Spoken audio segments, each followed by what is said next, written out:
Welcome back to California Edition. I'm Brad Pomerance. Our guest, Mark Rocha, he is the president of Pasadena City College.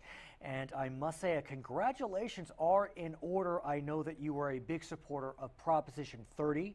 That was the tax initiative that passed in November with over 55% of the vote.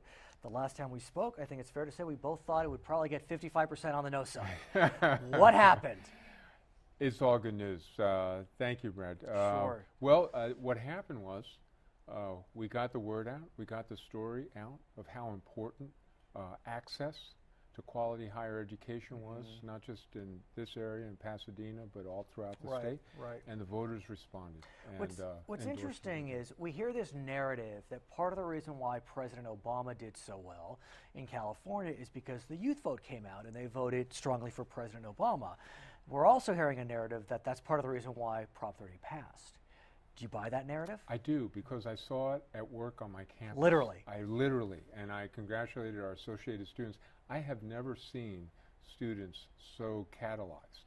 They were out there with their voter registration drive on campus, all the conventional ways. But what's new is the social networking. They really, it was the first PCC Facebook campaign. And what's also remarkable is, as you probably know, the Secretary of State, I think around September, launched an online voting registration system. Yes. And we know that it was quite successful. I think over 1 million registered, and I think about 60% of those were under 35. Yeah. So presumably those folks would have been in favor of Prop 30, I'm guessing, but that's my guess. The studies would indicate as such. Sure. That being said, we know that what Prop 30 does, and I've used this metaphor before, is it stops the bleeding. It doesn't give you new blood. Is that right? Well, it does.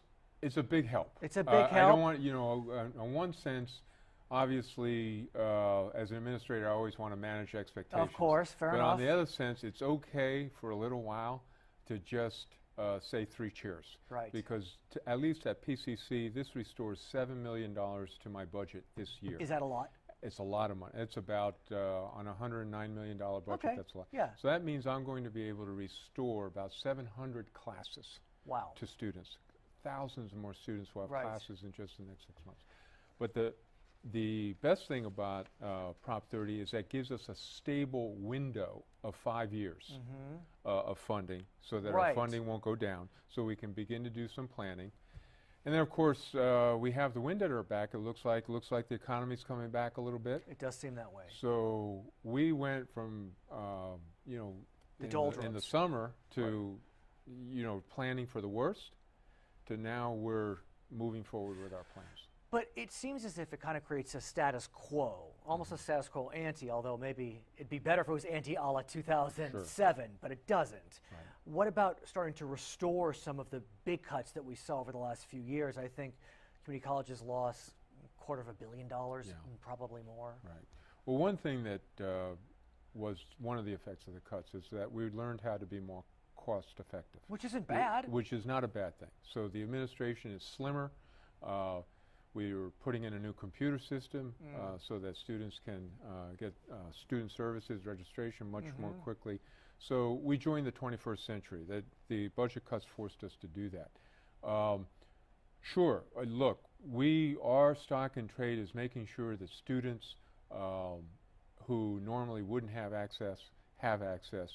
So we're going to put most of our money into classes, but we still have a job to do in terms of technology and so on. But look, we're not complaining. We're grateful to the voters, and we're going out there and looking at what some of our other opportunities are to raise money. And let's talk about that, because the Los Angeles Times did a pretty impressive story about a new trend in community colleges. And that trend is presidents like yourself, foundations, working community colleges, raising money. I mean, we know that four-year institutions raise money, hundreds of millions of dollars they raise. Community colleges have not done that. But they're starting to, and PCC actually is considered one of the strongest in that area. In 2011, PCC's foundation raised $2 million. Yes. I understand this year's even better. Yeah, no, even better. Well, that article that you referred to, and I'm doing some bragging here, actually used PCC as the example. Right, that's what I'm saying, exactly. Got a great executive director, Bobby Abram. Right. Yes, you're right. We never were in this area the way four-year colleges were. Right. And now that we've gone out there, we find that we have a story to tell and thousands of alums who enjoy listening to it.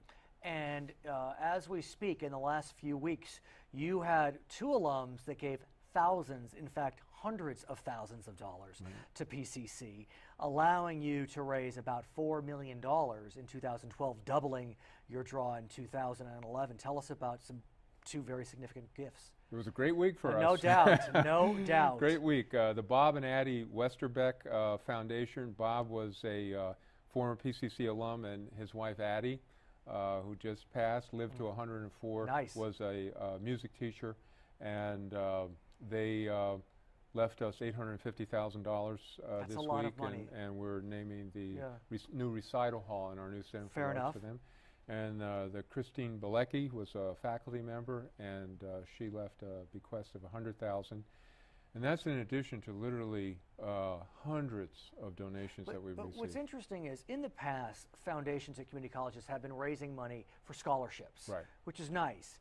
But the 4-year institutions, they're raising money not just for scholarships, but for actual programs, for classes. And so is PCC, as an example, raising money not just for scholarships, but to restore classes, to build buildings, to open new programs? We had our new Center for the Arts opens in July, 75,000 square foot building.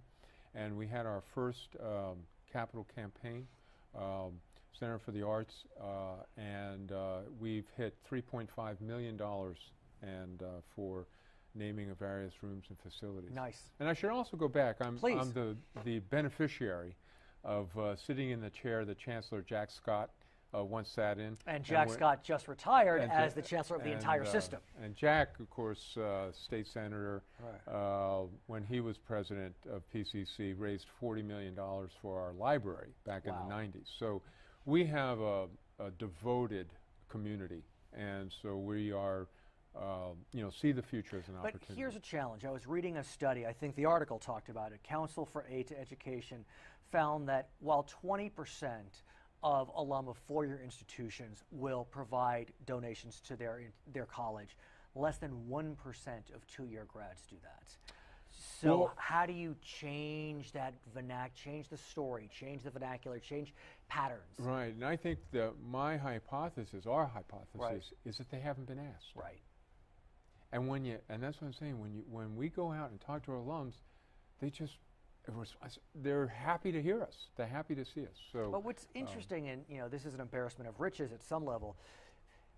I mean, I'm being a bit of a sycophant, but PCC is quite an institution. I mean, of the 112 community colleges in the state, PCC's right up there. Other community colleges don't have a certain cachet, so you'll have a fairly easy time. But there are some great community colleges that just don't have that same cachet. And how do they manage? Well, I used to be at LA, president of West Los Angeles College. Every community college has their community and has alums. But that's an example. Well, I live near West LA College. It's sleepy. I mean, forgive me, but it's sleepy. Sure. PCC not sleepy. Right. And so what does West LA do to kind of, they're competing against Santa Monica and PCC and, all of them. Right. You have to form a community. Right. And it starts somewhere. And we were pretty successful in raising some money at West, but it's a ground game. It's a relationships game. It's a hard work game. It's getting professionals in who can do the work in the community and tell the story. And it's also involving your faculty and staff. They're not used to it. Because they're the ones who have the relationships out there in the community. And but it's not something that's in their constitution. It's something that's never been done. But that doesn't mean it can't be done. That's right. And it will be done. That's right. His name is Mark Rocha. He is the president of Pasadena City College. When we come back, we'll be speaking with Anita Quinones-Gabrielian. She is a trustee with Glendale Community Colleges District. I'm Brad Pomerance. We'll be right back on Charter California Edition.